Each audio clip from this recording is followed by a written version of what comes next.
Kneeling to rise, the hardest word for the church. We've built cathedrals that touch the clouds. We've organized ministries, conferences, and programs that look like kingdoms. But somewhere along the way, we forgot how to kneel.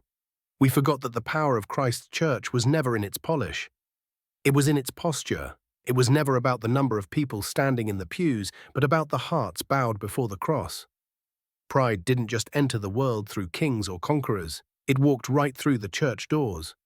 It sings in our choirs, it hides in our pulpits, it sits comfortably in our pews. We measure ourselves against each other. We draw invisible lines between us and them. We pity the addict, the prisoner, the foreigner, as if we are a different species. As if grace somehow costs us less. But listen, Paul didn't say, there are some who fall short. He said, all have sinned and fall short of the glory of God. All, every one of us.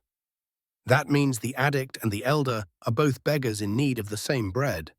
The prisoner and the pastor both stand equally naked before a holy God.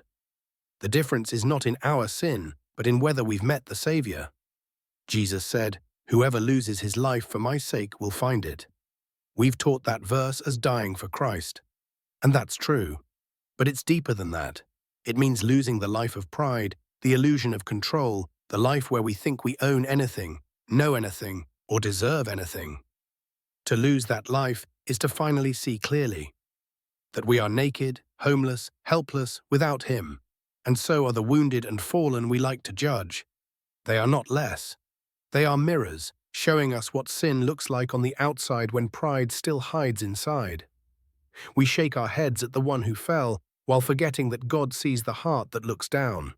And He says He opposes the proud, not disagrees with, not corrects. Opposes. Think about that. The God of heaven becomes your opponent if you refuse to kneel. So what is humility, really? It's not self-hatred. It's not timidity. It's truth. It's seeing yourself accurately before God. Dependent. Empty-handed, like a child. Jesus said, unless you turn and become like children, you will never enter the kingdom of heaven. Children own nothing, control nothing, but trust completely. That's what humility looks like. That's what faith really is. And when we forget that, we stop seeing people through the eyes of grace. We see projects, not people. We call it outreach, when it should just be family. Paul said, the parts of the body that seem weaker are indispensable. Indispensable, not optional. The wounded, the broken, the different. They are not accessories to the gospel. They are the heartbeat of it. Without them, we forget mercy.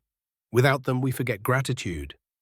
Without them, the church becomes a museum instead of a hospital. The truth is, we need them. Just as much as they need us. The poor teach us dependence. The broken teach us endurance. The outcast teaches us compassion. Every scar they bear exposes how deep our pride still runs. And maybe that's the test of the modern church. Not whether we can fill buildings, but whether we can fill altars. Not whether we can preach eloquently, but whether we can forgive radically. Because forgiveness is the fruit of humility. It's the recognition that I'm no better than the one who hurt me.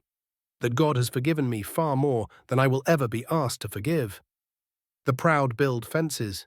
The humble build tables. So maybe revival isn't waiting for a louder preacher or a bigger church. Maybe it's waiting for a kneeling one. A church that stops saying, there but for the grace of God go I. And starts saying, there with the grace of God go I. Because grace doesn't separate us, it unites us. It tears down the illusion of us and them and leaves only one word standing, we. We are sinners saved by mercy. We are children who bring nothing but need. We are beggars who found bread and must tell the others where to find it. That's the whole message. That's the gospel. The cross is not a monument to our goodness. It is the place where pride goes to die. It is the place where beggars become children again.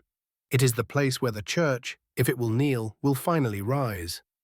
So lose your life, lose the pride, lose the illusion that you are better, smarter, stronger. Because only when we kneel do we finally stand.